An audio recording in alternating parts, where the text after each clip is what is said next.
Dan from Top Contractor. I have with me here, as you can see, something called the Autopsy report. Now, I use this on every single one of my projects, and I strongly suggest that you start using it too. There's a quote that I love, and I'm going to butcher it right now. It is better to have full understanding of why we failed than have no understanding of why we succeeded. I also think it's important that we understand why we succeeded. So that's what this is about. When somebody passes away, we do an autopsy and we find the cause of death. This here is basically what that is for your business and for each one of your projects. It is super important to understand where things went right and where things went wrong. So we're going to dive right into this, and I'm going to give you an example of how it works so that you can follow along, start to implement this on all your projects, and get a really clear understanding of what's going on in your business, as well as how to adjust and make things more profitable. I'm going to go over how to work with this form, and then I'm going to tell you what you can do really quickly and simply in order to start mitigating some of the problems that you might be running into. Right here, we're going to go, this is the autopsy report. You can put in here project name. Let's just say project example. Perfect. Over here, we've got the project costs, your trade. Let's say we're doing a backyard shed. So trade, we might have an excavator, concrete. We're going to have an electrician. We're going to put in a hose bib, so we're going to have a plumber. We're going to have a framer, a roofer. We're going to do some siding. Let's jump back up to the top here for the excavator. We're going to say that the project projected cost on that was $5,000. The concrete for the project was going to be $2,500. The electrician is going to come in. It's going to be $3,000 to run power. Plumber is going to be $2,500.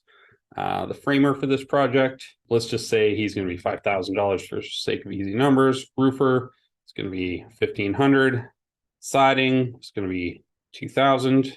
So the actual cost of all of this. So the excavator, he came in, he put a big hole in the ground. So we had to repair that. He spent a couple extra hours on site. Now, he claimed it wasn't his problem, so that came out of our pocket. The actual cost for the excavator was $6,000. Concrete, we'll say we actually did all right on that, came in a little bit lower. We're going to go with $2,100. The electrician, he was quoted. He knew exactly what he was doing. Plumber, he knew what he was doing. The framers, they did $1,500 for the roofer. And siding had an increase in price, so we ended up having to pay $2,300. We're going to come down here. Let's say the materials for the project in total, we thought they were going to be $10,000. They ended up being $10,200. Management hours. We're just going to go easy numbers here. $100 an hour for management. We thought it was going to be 10 hours. So that's $1,000. What it ended up being was 2 extra days of work, which meant we had to make 2 extra trips out to the site. So it cost us $1,400. Overhead for projected time frame, because it was 2 extra days. If you go back to the Know Your Numbers sheet, you're going to be able to calculate your cost per hour of overhead. So in this case, we had 4 extra hours of overhead that need to be billed. So the cost of overhead on this project, let's just say that your overhead cost is $50 per hour. 4 times 50, that's an extra $200. Missing hours on site, we ended up having to do a little bit extra cleaning that we didn't think we were going to have to do. So that ended up being half a day of cleaning. We're going to say that was $400. And change orders. Clients wanted to make a change order. The change order estimated cost was $1,200. The actual cost was $1,200. On this project, valued at $33,000, our profit basically should have been somewhere in the ballpark of 30%. So we're going to go ahead and say that our profit on this project, $10,110. So our actual profit on the project was $8,000. The difference was $2,100, and our projected profit was $10,110. So we lost $2,100 on this project. Now, if you do this while you're running your project, you can go through and you can drop these numbers in as they occur. You should be able to put in all of your projected numbers before the project even technically starts and have a good idea. This will then allow you to track those costs as the project moves along and give you the information that you need as the project's done. It takes a lot less time when you do it that way, rather than trying to go back, figure everything out, look at all your receipts, calculate everything. This will allow you to do that. Now, the next part that I find really helpful for me is to understand what went right and what went wrong, even more so than the money. If you get a good bookkeeper, they should be able to do this for you, the money portion for you. This is really, if you're a small business, you haven't dived into that and you're trying to get a really good hands-on understanding of what's going on in your business, that portion of the form will work for you there. Now, the procedures and systems. Rate your project description and outline. Rate out of 10, 1 is a fail, 10 equals nailed it. We're going to say that my project description and outline was actually really good. We're going to give myself a 9 on that one. Unforeseen issues.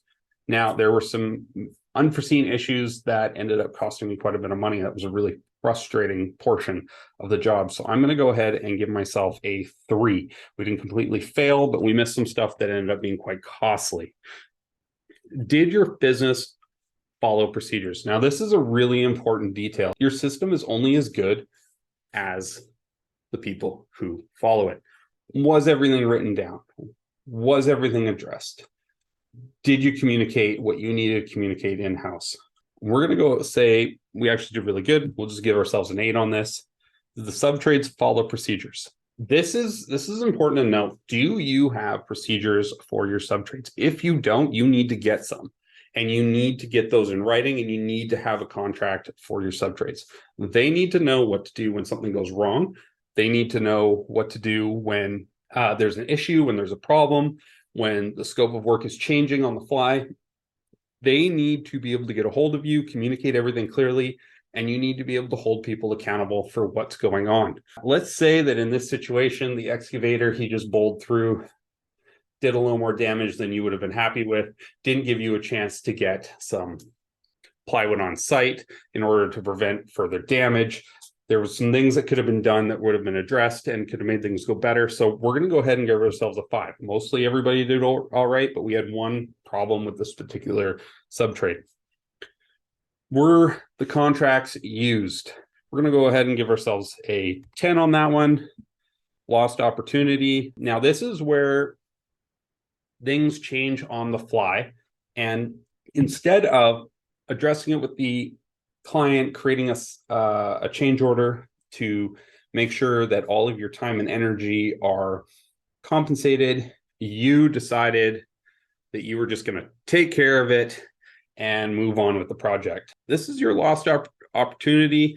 This is where you need to decide what that looked like on this project. If there was lots of lost opportunity, you're going to give yourself a 1. If there was no lost opportunity and you maximize the project, you're going to give yourself a 10. I feel like there's always room to maximize, so I'm going to go ahead and give myself a 9. Deficiencies. This is something that at the end of the job, often the client will go through, they'll point out things that you need to deal with. How did that go? What did you do? In this case, we'll say everything went pretty smoothly. There was a couple little things, give ourselves a 7. Close calls. Now, the close calls column, this is important to me because I want to make sure that I am addressing things that may not have gone wrong, but could have gone very wrong. And we all know what that's like. To be doing something, we put a nail through the wall to hold something. We pull that drywall off a little bit later, and there's water pipes right there. Now, that is a close call. And in this case, being able to understand that and reflect on that's really important. There's all these different things that could have gone wrong that maybe didn't. So in this case, we'll say everything went pretty smooth. We did our due diligence. We did a site map. We marked everything out. We did really good. We'll give ourselves a 9. Client management. Was the client happy with the way the project went? Did you have issues? Did they get upset? Were they mad? Were they unclear about things? What happened throughout the project that might have been handled differently with the client? Client management is absolutely imperative to what we do, and learning how to handle those clients is key. In this case, we're going to say the client was pretty happy. They were a little miffed that we damaged their yard and had to do some repairs. We handled it okay, but they were the ones who called us and told us what was going on. And we never want that to happen. So we're going to go ahead and give ourselves a 6 here. Communication. How is communication overall on the project? Overall, communication on this project, I would say, was about a 7. Now, success at determining all aspects of the job. This is, again, just an overview of the entire project. Was there anything that you just completely gapped and didn't think about? Were there things that sort of slipped under the radar and you had to scramble to sort out at the end? We're going to say we didn't have any of that on this project. We did a really good job. So we're going to go ahead and give ourselves a 10. That means that on this project, our total grade was 83%. We got a B+. Now, your grade on this project right here, you got your 83%. Now, this number right here, your earnings as a percentage of the job. Now, in this case, we had minus 6.23%, almost 6.5% is what we ended up losing on this project. Now, once you've done 7 or 8 of these projects, you can get an average number of what this looks like. 6.5% lost. And that's usually coming out of your profit. We don't want to lose our profit on these projects. We don't want to just own a job. We want to be investing in our business and building up the revenue in the company, the profit in the company, so that we can invest in other opportunities, so that we can buy the machinery and the different things, tools that we need in order to continue to become more effective as business owners. When we get this number, what we can do with it is we can begin to treat it like the waste in our company. When we order material, all sorts of materials, we add X amount. Usually that number is around 10%. Flooring, trim, roofing, all sorts of materials. We add an extra amount of material for waste. Now, the same thing happens in our companies, unfortunately.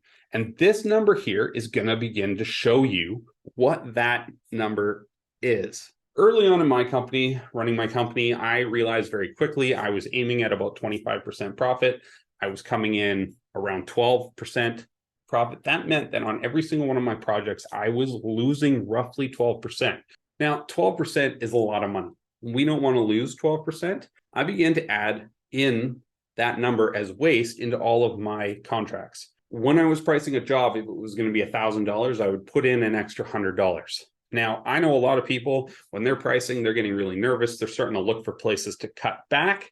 Once you have done this form several times, the numbers are not going to lie to you. You are going to know what the waste is, and you're going to be able to add that into your contracts. Do it. This is going to protect your company, and it's going to have you hitting those goals and those targets. You need to add in that waste.